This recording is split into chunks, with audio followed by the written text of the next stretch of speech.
जय श्री कृष्णा। जय हो। इस सारे संसार के प्रबुद्ध जनों को प्रणाम करते हुए सभी संसारी जनों को भी अपने विचारों में शामिल होने के लिए मैं आमंत्रित करता हूँ। आज के युग में एक बड़ी भीषण समस्या परिवारों में जन्म ले रही है।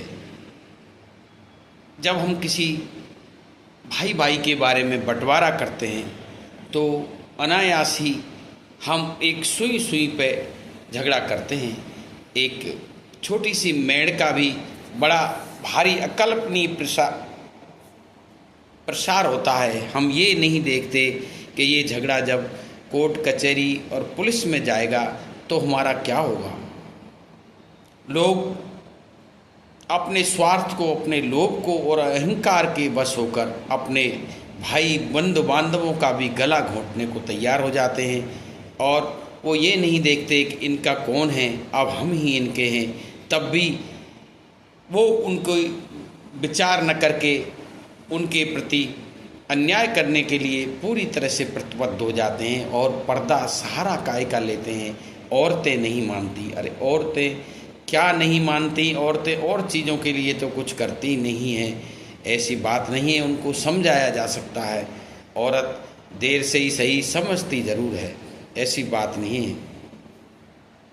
आपको ये सोचना होगा कि जिस वक्त तुम कोई कृत्य कर रहे हो, सब भाई बंद चार कह रहे हैं और शांति की जो बात है, न्याय की स्पष्ट लीक है, स्पष्ट रेखा हैं। अगर आदमी बिना लाग लपेट के चले तो उस न्याय में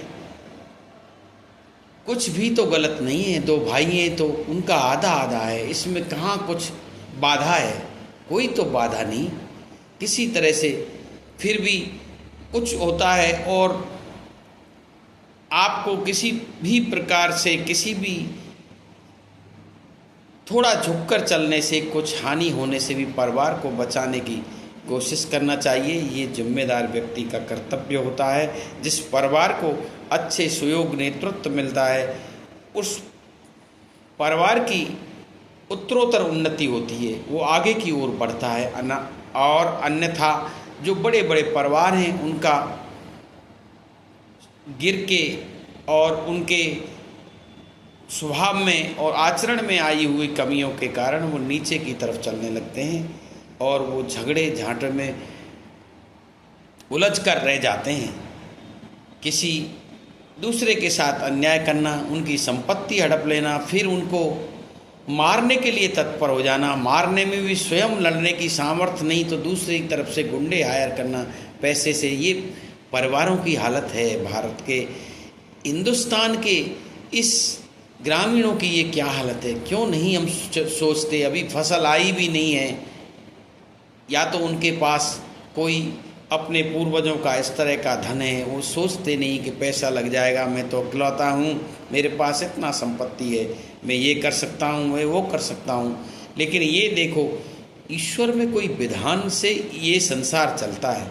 जिस इतने बड़े संसार को चलाने वाला एक एक चीज़ देखता है। आज तुम उनको पीट भी लोगे, फिर डरा धमका के उनसे आप किसी पुलिस में भी रिपोर्ट हो जाए, पुकार हो जाए, हर आदमी क्या नहीं करता। जब उसे डर है अपनी जान का तो वो पुलिस की तरफ जाएगा, प्रशासन की तरफ जाएगा। लेकिन फिर अपना परिवार की बात दिखा के उन्हें किसी तरह से राज़ी करके, और अगर आप फिर राजीनामा कर लेते हो, एफआईआर को भी पीछे कर लेते हो। ये बात याद रखना, ये बड़ी समझने की बात है। ये सनातन सत्य की बात है, ये किसी धर्म की बात नहीं है। ये सत्य बात है कि आप किसी को जितना पीड़ा पहुंचाओगे, उतनी पीड़ा के लिए आप जिम्मेदार हो। आपको आज नहीं, आज आप अपनी चतुराई बस किसी को ठग कर किसी तरह से अपने मन को समझा सकते हो कि मैंने साले को पीट भी लिया, मैंने उसकी ज़मीन भी हड़प ली और मेरे साथ ऐसे कैसे किया। लेकिन आपको निसंदेह उसका फल भोगना पड़ेगा। निश्चित आज नहीं तो कल आप नहीं, आपकी पीढ़ियाँ इसको ज़रूर भोगेंगी। इसलिए हमें रोज़मर्रा के अपने निर्णयों में उस न्याय के सिद्धांतों पर अडिग रहना चाहिए, सत्य से डरना चाहिए। मैं तो कहता हूँ परमात्मा से डरना चाहिए, लेकिन परमात्मा की भी नहीं मानने वाले कुछ लोग नास्तिक होते हैं, वो ईश्वर को भी नहीं मानते। उनको भी सत्य ही ईश्वर है, न्याय ही ईश्वर है, जो इस पर चलते हैं वो कभी उनको दुर्दिन देखने की आवश्यकता नहीं।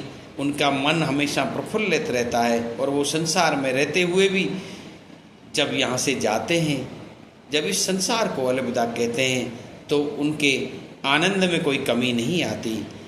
इसलिए इसी सत्य पर अनुसरण करें, इसका कहीं भी मोह न रखें, अहंकार नहीं रखें। कोई तो तुम्हारा नहीं है।